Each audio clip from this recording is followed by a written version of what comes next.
Hey, welcome again to another edition of Strategic Solutions Technology. I'm Dr. Travis Norris. I am the developer and founder of the Norris PMI Thinking Framework, where we help you not just sit for the PMP or the PMI-ACP exam, but we help you pass it, all right? And so today's video, we're going to look at 10 moderate to difficult questions, and then I've thrown in there one expert level scenario question. And this is based on, guess what? The new PMP exam and the eighth edition of our PMBOK. Now, of course, we can't give you exact questions that you will see on the exam, but we want to give you some scenario-based questions that you may see based on what we've read on and developed through the PMBOK. So the updated PMP exam, and we've already done a video. Go to our YouTube page, go to our LinkedIn, all right, and you'll see a video that I did on what to expect with the new PMBOK. I would suspect that the updated PMP exam will emphasize modern project leadership, not isolated memorization. And what I mean by that is in the past, students and even me taking the exam, and I found my PMBOK 5 edition. I found it in storage somewhere, right? So you're going to expect questions that test your judgment and context, right? Value, stakeholders, AI is going to be something big that you're going to see, um, um, and business impact. So you really want to look at these different things in context and really understand that this new era of the PMP exam, if you're just preparing for it, if you took it with the last edition and maybe you didn't pass, and hope that's not the case, but if it is, or you know someone and they're going to need help, here are these 4 steps in really developing the PMI thinking framework that I've developed called the Norris PMI thinking framework, right? So read the scenario. Don't just jump to answers and choices. Read the scenario. Identify the real problem first, and you're going to look at that here in a minute. And then eliminate the weak moves or eliminate the weak answers. Sometimes, and I would say 80%, 90% of the time, you can eliminate 2 answers off the bat, all right? You can just eliminate those and say, hey, those are not going to be correct in any stretch of the imagination. And that's a good thing if you can narrow it down to 2. And then you want to choose the right PMI move. Now, this is where it gets tricky, and utilizing the Norris PMI thinking framework is going to help you. Because in the real world, you may do something different than PMI does. But when you're taking the exam, whether that be the PMP and specifically the PMP, which we're going to look at today, or the PMI, you have to think like PMI. And so you can't really use, in a sense, real world all the time when you're answering questions. You have to really think what the PMBOK would use, what the study hall that you've purchased on PMI, or what we've taught you through our boot camps. You got to think like PMI in certain scenarios, and that's where it can get tricky. Number 4, you're going to explain your thinking. So PMP success is built by practicing the reasoning, not memorizing the answer key. Reasoning. And oftentimes you can narrow down the right answer, okay? So let's look at our first question here.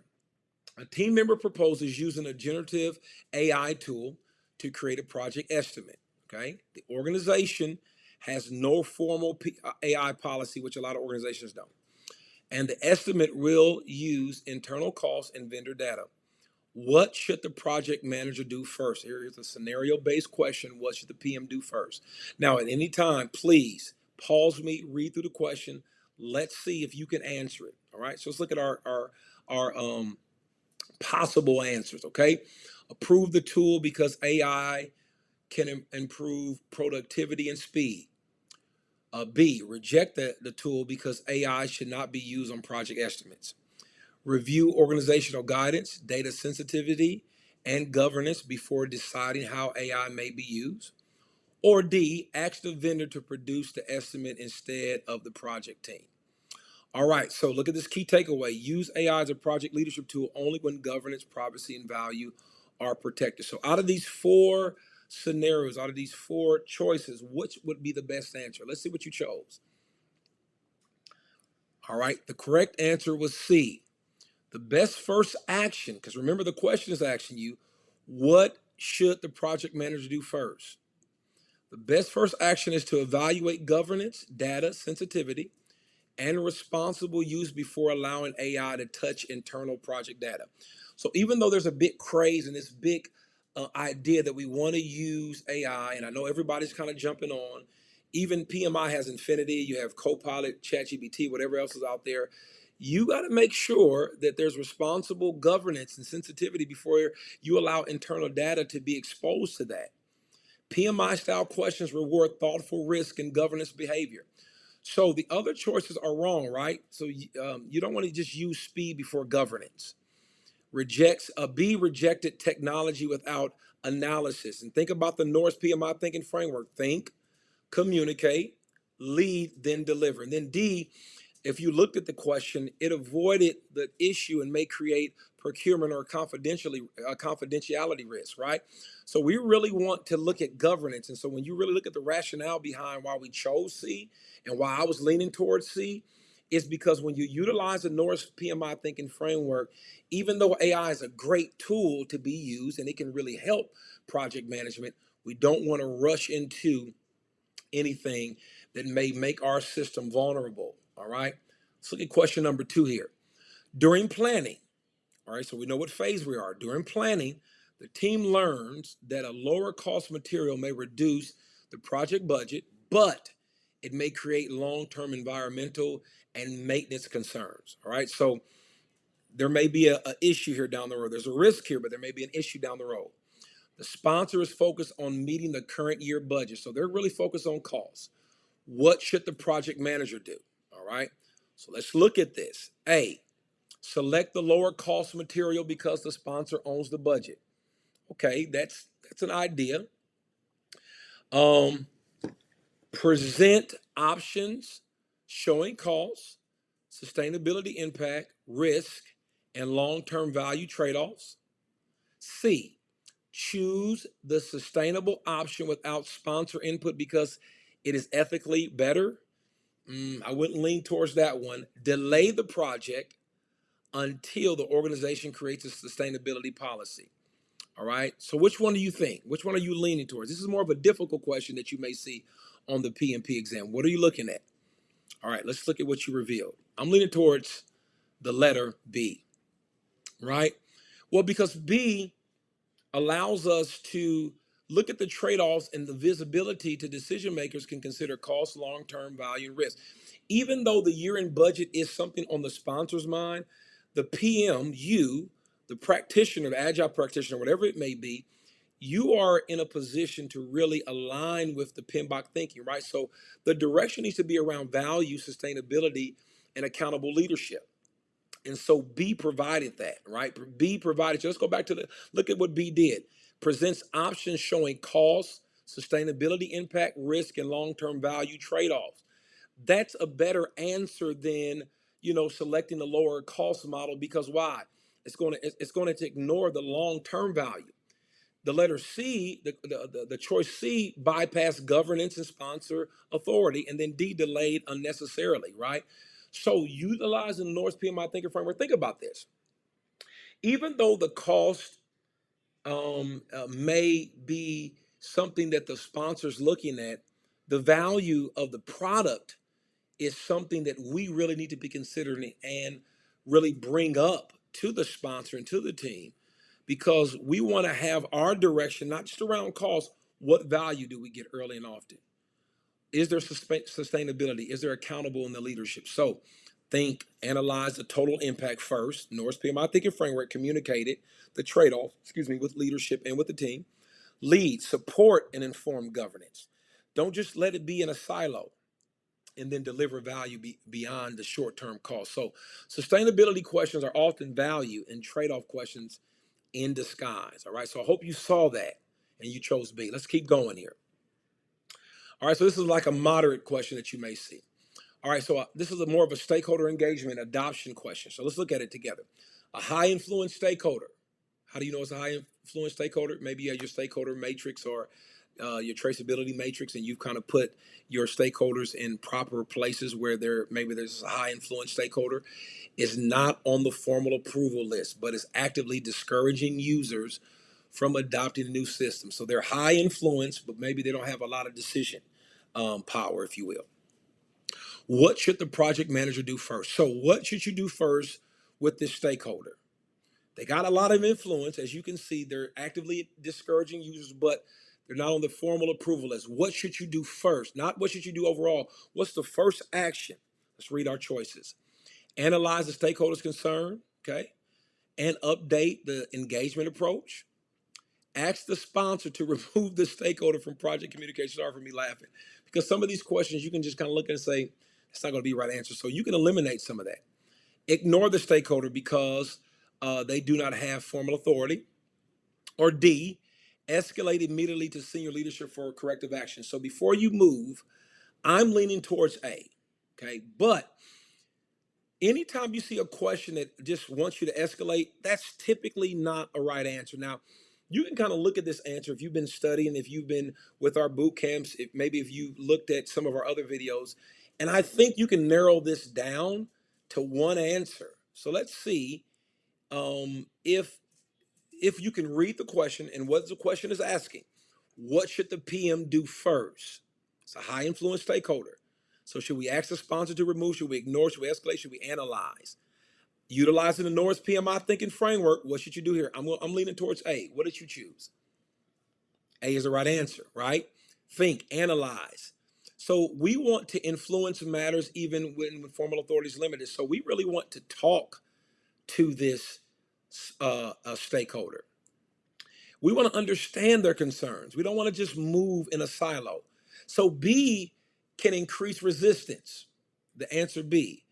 C ignores their influence and adoption risk, right? So ignoring them is not the best answer because they're discouraging other users. So we want to kind of engage the stakeholder and kind of find out why, what's going on, right? And then D, it's premature. Now, if it just continues, you may have to escalate eventually, but the question asks, what should you do first?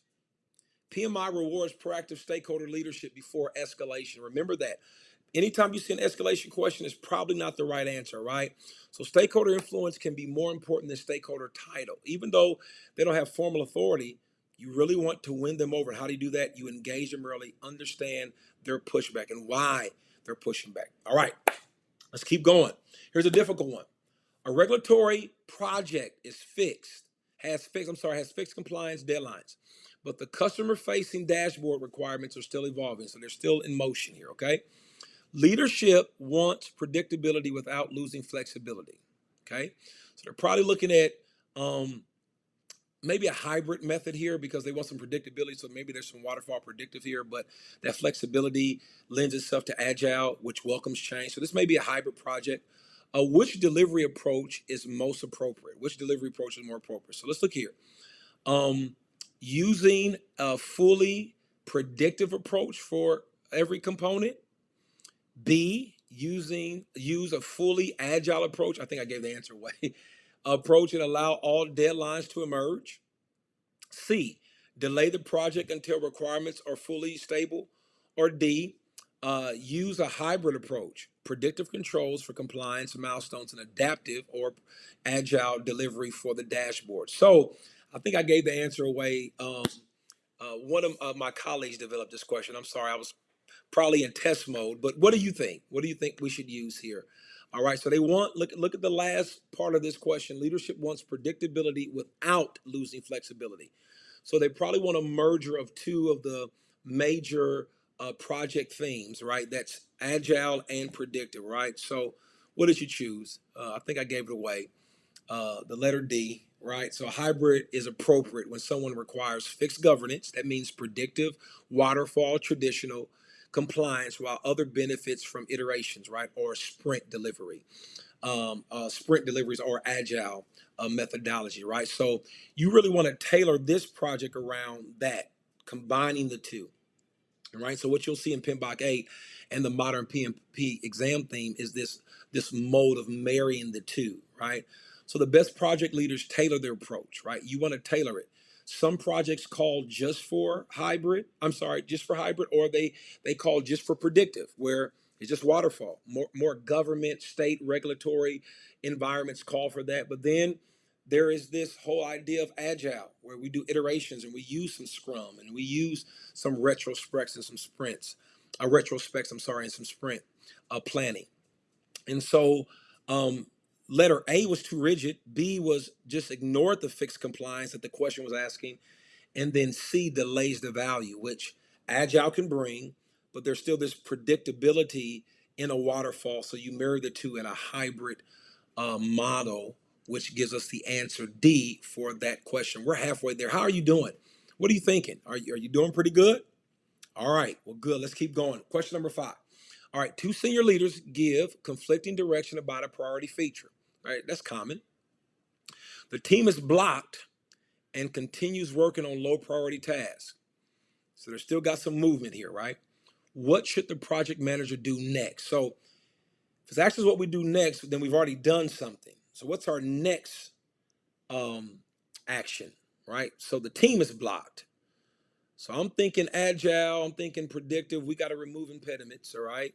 And these 2 leaders are conflicting on a direction, on a priority. What should we do next? Letter A, let the team decide which leader's direction to follow. B, clarify decision authority through governance, process, and facilitate resolution. Okay. C, stop all project work until the leaders agree. Or D, implement the direction from the leader with the highest title. Now, let's utilize the Norris PMI Thinking Framework. Let's think, let's communicate, let's lead, then let's deliver. What are you thinking here? All right, I'm leaning towards B, clarifying decision making and facilitating, because I think A passes the authority to the team, and in this scenario, they're still working. So this priority feature is blocking the team, but they continue working. So I don't like A. I'm not leaning towards C. Stopping all project work is never an option if we can avoid that. I think that's premature. And then D, you're implementing the title to the leader, so that's going to cause conflict even more. I'm leaning towards B. What do you think? B is the answer. The project manager should use governance to clarify who decides and facilitates resolution. So governance is not bureaucracy. So even though they have the highest title, we need to use a decision flow that protects execution. So they're protecting a priority feature. So I think A, as I was mentioning, it kind of pushes governance responsibility onto the team, and the team needs to be working. They don't need to get into the way of the governance of the senior leaders. And B, creates unnecessary stoppage, right? Stopping work is not an option. And then, I'm sorry, C, I said C, stops that. And then D assumes title equals decision authority. So utilizing Norris PMI Thinking Framework, we think, we communicate, we lead, facilitate alignment, that keyword facilitation. It turns confusion into accountable action. And I think kind of pausing here and really reading that question, this was a tricky one, but one of my colleagues developed this question too. I really think that governing and really facilitating a conversation will really help the team and the senior leadership understand, hey, we got to get this moving, and let's facilitate a conversation that's best delivers value for the customer and keeps the team going. Very good. You guys are doing amazing. I think we got about 4 more questions. Here it is. The project delivered all approved features on time, but early usage data shows low adoption by the intended users. What should the project manager focus on next? Work with the stakeholders to understand adoption barriers and adjust the benefits realization approach. Close the project because all deliverables were completed as approved. C, require users to adopt the system immediately because the project is complete. I don't know if you can do that. Or D, blame the business owner because adoption happens after delivery. Now, even though this is a difficult question, I think we can eliminate C and D. I think we can eliminate C and D right off the top. So that leaves you with 2 valuable answers. All right, utilize the Norris PMI Thinking Framework. Deliverables are not the finish line. Value is. Even though the project is done, the users are not using it. Wise. What do we need to do next? What should the project manager focus on next? I think you can eliminate C and D. What did you choose here? A, modern project success is not only completion of the deliverables, not only completing the project, but it also includes outcomes. So B confuses output with value. Just because you got it done doesn't mean that it's valuable. C creates resistance and ignores root causes. And so when we're using the Norris PMI thinking framework, we got to think, we have to assess outcome gaps. What happened? Why are the end users not using it? We got to communicate. We need to engage our users and owners. And then we adopt recovery, and then we protect business value. So A gave us what PMI really thinks like, right? It should partner with stakeholders to understand and address the barriers. And letter D avoided accountability. Blaming people is never an option. Moving right to escalation, never an option. Pause here, because deliverables are not the finish line. Again, value is. And so this question, even though it was tricky, and I think we could eliminate two answers immediately and left you with A and B.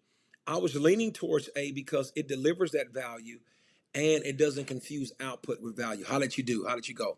How you doing? Hopefully you're 6 for 6 or even 5 for 6, right? You're still moving along. All right, 3 more questions after this number 7. All right, here we have another AI question. A proposed AI tool could reduce testing time. All right, that's what AI is supposed to do. But team members are concerned it may replace their role and reduce quality. What is the best project manager response? All right, let's look at it. A, implement the tool immediately because productivity gains are important. Okay. B, reject the tool to preserve team morale. C, run a controlled pilot, define quality safeguards, and communicate how the tool supports the team. Okay, I like C. Or D, ask the sponsor to decide without involving the team. Well, I think you can eliminate D, right? You never want the sponsor to make a decision. You never want to pass work on. I think B is something that you may go with your heart in a real world scenario, but I don't think it's the best option. A, implementing the tool immediately. Something immediate, you never want to. That's not utilizing Norris PMI thinking framework, right? You're not thinking, you're not assessing, you're not communicating, you're not leading, you're not delivering. So I think that we eliminate that option. So I think we're left with C is the best answer. Let's give it a go. C. The best response balances opportunity, quality, governance, and team engagement. Look at the second block in the Norris PMI thinking framework. Communicate. It addresses concern and transparency. So in other words, think about it like this. Even though the team may feel a type of way, running a controlled pilot really lets us see what is the value. Is there true value in this? Again, even though AI is this big craze, it may not be the best thing to use. So we want to test it out. We want to assess. We want to get to the root cause. So A, ignored people and quality risk. You never want to ignore your team. B, blocks potential value without evidence. We need to investigate this. And then D, removes team engagement from a change that affects the team. And you always want to engage your team, especially on agile projects. You always want to involve your team. And as a agile practitioner, you want to remove impediments, but you don't want to isolate decisions. You want to involve the team because they're going to be using it. They have a concern. So when you use AI, responsible AI adoption requires both technical safeguards, but also human leadership. We don't want to throw out AI with baby with the bathwater, but we don't want to just implement something that hasn't been tested, okay? So we want to engage our team. All right, we're almost there. Let's keep going. Here's a difficult question. A vendor deliverable is trending late and will affect a critical path milestone. Okay, so we got some scope creep possibly. We got some schedule that may be affected here. We need to look at this. The vendor says they are working on it. I hear that all the time in the real world, but gives no recovery plan. What should the project manager do first? I love these type of scenario-based questions. Let's read through our choices. Update the project schedule only after the vendor misses the milestone. I think that's reactive. I think we need to be proactive here. B, escalate to the sponsor and request termination of the vendor contract. I think that's premature. Let's look at letter C. Tell the internal team to absorb the vendor's work without analysis. And then D, request a recovery plan, assess schedule impact, update risk issue records, and communicate options. This should jump right out at you. I'm leaning towards D. What did you choose? There it is. D, the PM should act proactively. That's key, right? A, waits until value is already threatened. No, We want to protect value. We want to deliver value. Waiting makes a value vulnerable. We don't want to do that as a PM. Our first option is to protect value. We want to be proactive. B, may be premature and extreme. C, creates an unmanaged resource and quality risk. No, we don't want to just remove a vendor. No, hey, we need a recovery plan. And then we want to assess it, right? We want to assess impact. We want to update our schedule. That's our job because the critical path is threatened. We want to protect that and we want to communicate and then lead out proactively and then deliver. D, keeps decision makers informed without overreacting. Risk leadership is proactive. Risk management is proactive. It's not reactive. Or like I like to say in project management, it's not radioactive. All right, great question. Let's look at number 9. All right, mid-sprint, this is an Agile project. Stakeholder requests a new sustainability related feature. Okay, Agile welcomes change. Let's keep reading. The team is already at capacity and the product owner is unavailable. What should the Scrum Master / project leader do? A, add the feature immediately because sustainability is a priority. Remember what I said about immediate questions. B, capture the request, explain capacity impact, and route it to the product owner for prioritization. Okay. C, reject the request because sprint scope can never change. One of the Agile principles is that we welcome change. D, tell the team to work overtime to include the feature. Well, Agile change still requires discipline and prioritization, so we just can't immediately do anything. What are you leaning towards on this one? I like this as a moderate question, but it could be tricky because there's 2 answers. I'm leaning towards one, but there could be 2 answers here. What are you looking at? I'm looking at B. Right, in Agile environments, the product owner manages priority. The product owner manages the backlog, not the team, not the Scrum Master, not the project manager. The product owner does. So this request should be captured and an impact made visible. So A bypasses prioritization. Choosing A does. C is just too absolute, and then D damages sustainability, pace, and team health.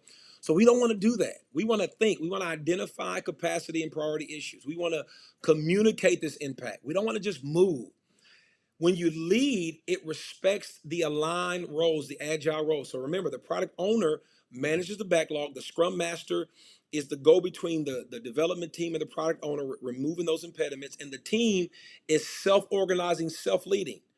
So B really manages that, right? So when you think about B, and I'm gonna just go back real quick, it captures the request and then it explains the capacity because they're already over capacity and it routes it to the product owner so they can prioritize it in the backlog and so the team can get the sprint backlog and then put it in the iteration planning and then move it out. So the product owner owned question number 9.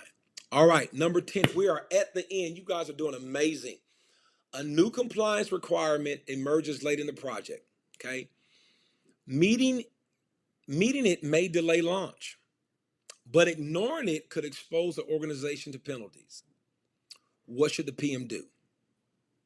All right, A, analyze compliance impact, evaluate options, and bring a recommendation through governance.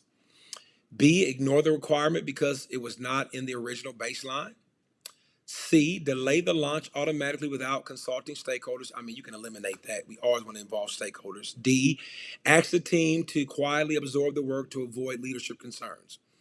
All right, I think D avoids transparency, which is what we need in this. Remember, ignore, immediate, all those type of answers you want to avoid. I think our best answer here is A. What did you choose? There it is. Compliance changes require analysis, options, and stakeholder visibility and stakeholder input, and we needed to bring it to the governance. All right. The PM should not ignore this requirement. The question told you it has a high impact. It could affect a lot of different things, and so ignoring this, not being transparent, is a no-no. So B, ignored external business value, environmental risk. No, we don't want to ignore risk. We need to bring risk up. We need to document risk, and we need to make sure they're visible. C, bypasses governance. We never want to do that. And then D, hides it. We want to be transparent. Transparency is not a weakness, it's a strength in PM. Business environment questions test whether the PM protects the organization, not just the schedule or your reputation, okay? Very good. All right, let's look at one expert question. PMO modernization project is behind schedule. Executives want AI reporting to reduce manual work. Sustainability goals require new vendor criteria. This is a big question. A major stakeholder group resists adoption. And the budget forecast is tightening. This is a lot. What is the best next option for the project manager? It's a lot in there. A, focus on the schedule first because the project is already behind. Implement AI reporting immediately to recover time and reduce manual work. Remember what I said? C, facilitate and integrate impact review, covering value, stakeholders, governance, risk, schedule, budget, AI, and sustainability trade-offs. Facilitate. Or D, ask the sponsor to decide which constraint matters most and wait for direction. D, passes work. You never want to pass work. B, immediate. There's a key word. And then I think it could be A or C. I'm leaning towards C because facilitation is always good. You're involving the team. All right, let's see what you chose. C. Now you won't see a lot of expert questions on your exam. I'm throwing them in here just so you can be aware of it. All right. C. Expert level answer integrates multiple domains and it talks about facilitation. The new PMP exam rewards integrated judgment more than isolated topic knowledge, right? So see, A treats one symptom, not the whole problem.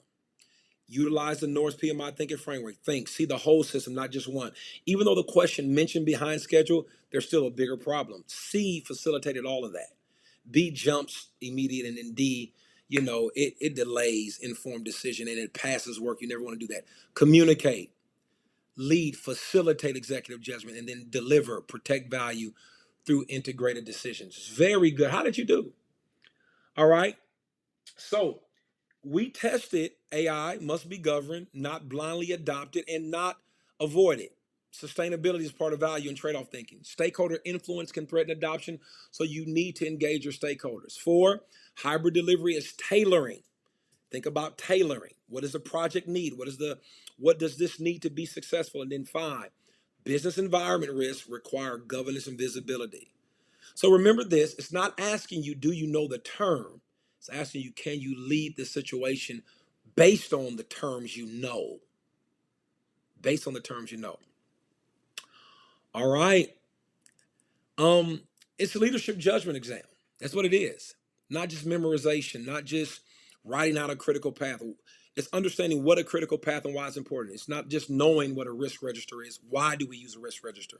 Why do we use a RACI chart? Why do we use a stakeholder matrix? So it's not just remembering these terms, it's why we do them, okay? Well, remember something, you can schedule a 15-minute free consultation by going to our website. All of it will be below here. Go to our LinkedIn, follow us on LinkedIn, follow us on YouTube, and then sign up for our boot camp. All of our exams have been updated. The PMP exam has been updated. Looking at the new PMBOK and other source material, as you see here. Also, our PMI-ACP has been updated as well, and we have a new exam that's going to be released in December of this year, 2026. So can't wait to show you with that. So follow us, like, share, subscribe. Please tell someone if they're sitting or they need help with the PMP exam, we can help them pass. We can help them pass the PMI-ACP. Follow us. We're here to help you. I'll see you on another episode, and I'll see you on the other side of certification. I'm Dr. Travis Norris. I'm the developer of the Norris PMI Thinking Framework, where we help you sit and pass all of your exams for PMI. I'll see you next time.